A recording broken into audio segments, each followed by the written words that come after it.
Hello viewers, আসসালামু আলাইকুম। আজকের এই ভিডিও আমরা করতে যাচ্ছি এমআইএসটি নিয়ে। কিছুদিন পরে এমআইএসটি পরীক্ষা 18 মার্চ, আমরা সবাই জানি। এবার অনেকেরই মনে প্রশ্ন জেগেছে যে এমআইএসটিতে কি ধরনের কোশ্চেন হয়, কিভাবে কোশ্চেন হয়, আমরা কি এমআইএসটিতে পাবো কিনা। এমআইএসটি নিয়ে অনেক ভয়ভীতি সৃষ্টি হয়েছে। তো আজকে আমি এমআইএসটি নিয়ে কিছু তথ্য দিই। সেটি হলো এমআইএসটিতে টোটাল শর্ট সিলেবাসে পরীক্ষা হবে। শর্ট সিলেবাসে এমআইএসটিতে পরীক্ষা হবে এবং এমআইএসটিতে এবার ইংলিশ থাকছে না। এমআইএসটিতে এবার ইংলিশ থাকছে না এবং ম্যাথ সবচেয়ে বেশি থাকবে, তারপর ফিজিক্স থাকবে, তারপর কেমিস্ট্রি থাকবে। এমআইএসটির কোশ্চেন কিরকম হয় ভাইয়া? এই কোশ্চেনটা আমি কয়েকদিন ধরে খুবই শুনছি। তো আজকে আসুন আমরা এর উত্তর দেই। এমআইএসটিতে অনেকে বলবে যে ফুল কোশ্চেন ইংলিশে হয়। কথাটা ভুল। ফার্স্টে কোশ্চেন ইংলিশে হয়, এরপর ব্র্যাকেটে বাংলা লেখা থাকে, ব্র্যাকেটে বাংলা দেওয়া থাকে। প্রথম কোশ্চেনে ইংলিশ হয় কিন্তু ব্র্যাকেটে কোশ্চেনটা বাংলা লেখা থাকে। দ্যাটস ওয়াই তোমরা সুন্দর মতোই বাংলা প্রিপারেশন নিতে পারবা, বাংলাতেই কোশ্চেন হবে, কোনো টেনশন নেই।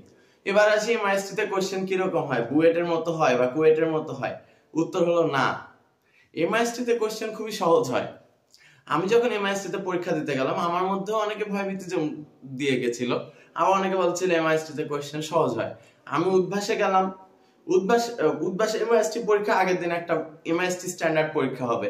যারা উদ্ভাসে এবার ক্লাস করছো, আমার মতে এবার উদ্ভাসে তোমরা এই পরীক্ষাটা অবশ্যই দিবা, কারণ তাতে তোমাদের অনেকটাই জ্ঞান বাড়বে যে এমআইএসটিতে কি ধরনের কোশ্চেন হয়।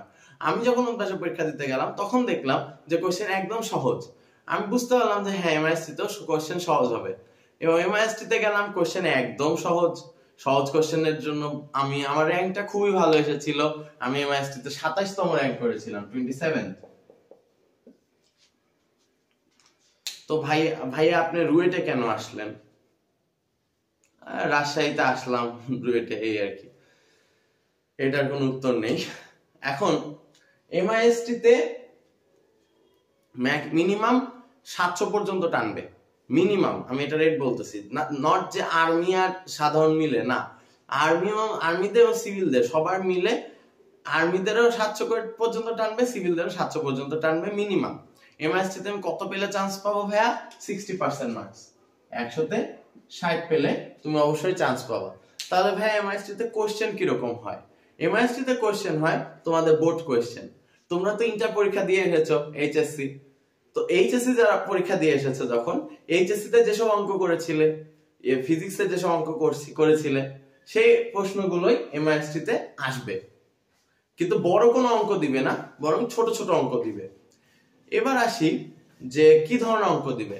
তোমরা ফিজিক্সের কথা আগে ধরি। ফিজিক্সে তোমরা ইসাকের বই বা শাহজাহান তপনের বই ধরবে এবং যে কোশ্চেন গুলো বোর্ডে এসেছে বারবার এবং ছোট ছোট অঙ্ক, সেগুলো করতে থাকবে। ডান। এর মধ্যেই দেখবে যে এমআইএসটির কোশ্চেন গুলো ফিল আপ হয়ে গেছে।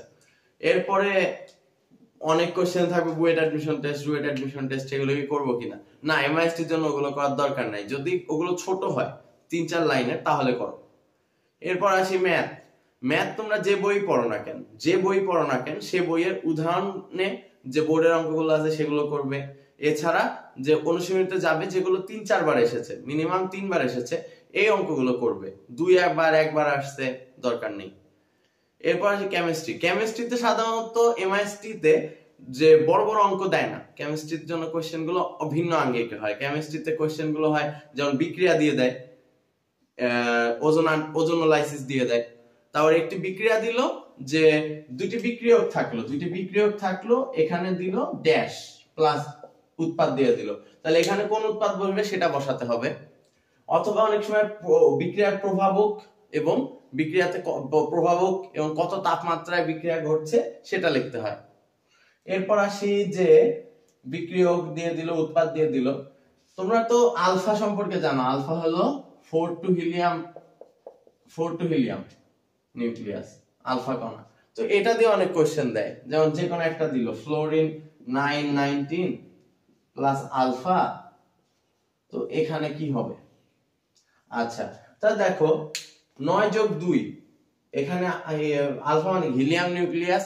অ্যাকচুয়ালি বিক্রিয়াতে কি হয়, পারমাণবিক সংখ্যা ভর সংখ্যা যোগ হয়, সহজ হিসাব। 9 + 2 11, আর 19 + 4 23 সোডিয়াম। সোডিয়াম ভর সংখ্যা 23 এবং 11 হলো তার পারমাণবিক সংখ্যা। দেখেছো বন্ধুরা কত সহজ? এই অঙ্কগুলো, এই শূন্য স্থানগুলো দিবে। এছাড়া ছোট ছোট বিক্রিয়া দিবে, তারপরে তড়িৎ রসায়ন থেকে যে অঙ্কগুলো ইনট সেলের অঙ্কগুলো করেছে সেগুলো দিবে, পিএইচ নির্ণয় করতে দিবে। ক্যালকুলেটর নিয়ে যাওয়া যাবে, অসুবিধা নেই, ক্যালকুলেটর নিয়ে যাওয়া যাবে। পিএইচ নির্ণয় করতে দিবে, বাফার দ্রবণের অঙ্ক দিতে পারে ছোট ছোট গুলো, কেপিকেসির অঙ্ক দিতে পারে। এরপর দ্রাব্যতা গুণফল, আয়নিক গুণফলের যে ছোট অঙ্ক, ছোট ছোট টাইট্রেশনের অঙ্ক, আই রিপিট ছোট ছোট টাইট্রেশনের অঙ্ক, যেগুলো খুবই সহজ, এই সব অঙ্কগুলো দেয়।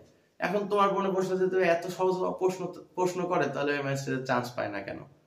কারণটা অবভিয়াস, তোমরা 10-20টা পাতার ম্যাথ করো, 10-20টা পেজ যে ম্যাথ, যার কারণে 1 পেজ বা 4 লাইনের ম্যাথ ভুলে যাও, এই কারণে এমএসসি চান্স হয় না। তো আশা করি আজকে ভিডিও দেখার পর তোমাদের প্রিপারেশনটা ভালো হবে। ধন্যবাদ সবাইকে, আসসালাম।